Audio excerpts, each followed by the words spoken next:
to him. I remember very vividly. He said if we can do this, he moved his chair back. He said it's going to be a revolution. And that's what we're beginning to see. So the governments can hedge their flows. So instead of having FAC allocations being very unstable, we're going to get to crude futures. We're going to get to diesel futures in this country. I was looking to doing futures on Nigeria's produced crude oil. Kwa Ibo, for example. It's going to happen. Perhaps you can do Brent. It's going to happen. We're going to do it. With Nigerian Stock Exchange, FMDQ, the SROs. I mean, it's just to dream it. We're going to do these things in this country. I mean, get set for the Canary Wharf in Nigeria. Tosin, very interested. You're part of an organization, Axim Answered Insurance, with legs not only in Nigeria but around the world, across Africa. Talk to us about the last 1 week, about the talk from the outside Nigeria regarding the spot market, the expectations over this, what we're launching today, the Naira-Settled OTC futures market. What's the word out there? Over the last 7-8 years, there has been an increased appetite for foreign investors to look towards Nigeria.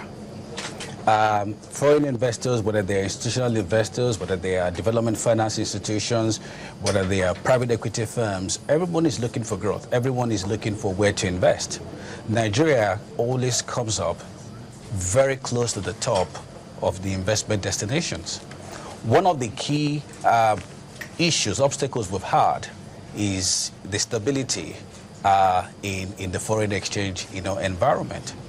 And with this that is being launched today, with the exchange that is being launched today, I believe a lot of the uncertainty is being taken away.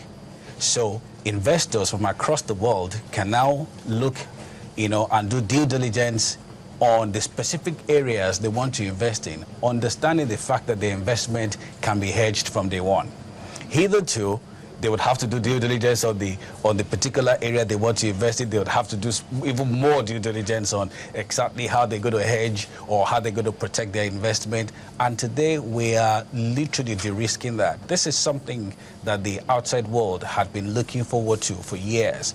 And certainly in the last 1 month or so, in the last 4 weeks, excitement, had really increased in terms of, can Nigeria do this? Is Nigeria truly going to take this step forward? This is a step, that the market, the world indeed had looked forward to literally over the last decade. I can say that, some investors that I've spoken with over the last 1 week, everybody's asking me to send a paper, send us details. Is it really happening? And, it's really very exciting. This will make for planning. This will make for stability. This will help those, who are, looking at, helping us. We keep talking about, foreign direct investment, but foreign direct investment needs stability. It needs to be able to plan. And these should, help increase, the ability of investors, to plan and to have stability, with their investment. And of course, this is to the benefit of Nigeria as a country. This is to the benefit of all of us, who live here. More money will come in. There's a lot of money out there that has been looking at coming into Nigeria, and I promise you a lot more money will come in. In the few minutes left, Coco, bring us up to speed. A few concerns out there about some rates that Nigerians say banks are quoting right now. Would you have something to say? Do you have something to say about that? They say some of these rates are just not around the spot market, they're just around the parallel market rate. Look, if you have markets coming back after 15 months, you've had what you call static market failure. So you have to expect wide dispersion in quotes. There's been no price discovery for 15 months. So I think if all the dealers are giving you just a range of 280 to 300, the central bank has achieved a lot.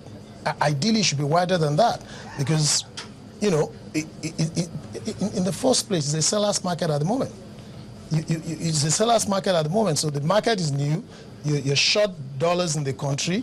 I'm going to call my price. So the sellers are going to start, and you're going to have that sort of sentiment before you find the equilibrium. And I think the next thing is for the supply, as Tosin said, to start coming to the country. I mean, those quotes, if you start computing the yields, especially for those that will short the dollar into spot market and cover themselves in the futures. These are very attractive quotes. So I think the treasurers and the currency dealers are doing a great job if the range, but it's about demand and supply. That's where we are in the market today. It's not them. They're not selling their positions. There's a customer behind saying, I'd like to sell dollars and I'd like to get 300 for my dollars. There's nothing they can do about it. They have to look in the market and see if there's another book on the other side. If there's an order that can fill it. And if someone is willing to take dollars, he's been in the country for months, he's not been able to get his dollars, and he sees dollars at 300, he will buy it. So the central bank must have and really it's been floated, isn't it? So it's market supply. So central bank has to build its monetary, policy implementation tools and sort of set triggers where it needs to come to the market. And the central bank is probably going to see that what you do is to slow down the pace. You can't really come against the market forces, and that's what we've got. Well, I'm going to quickly, we have 3 minutes left. Lawi, I'm going to ask you this very quickly. The NESG 2016 conference will be later in the year. Do you think the currency situation, these developments will be part of your conference later in the year? How much of it will be part of the conversation? I think we don't have to wait till the conference in October. We will engage the market. We'll talk with FMDQ because our members, a number of people need to understand what these portend for them and what it should be doing. And very quickly, we'll engage them and we'll have dialogue with the people. We will engage the government because you engage the government at NESG.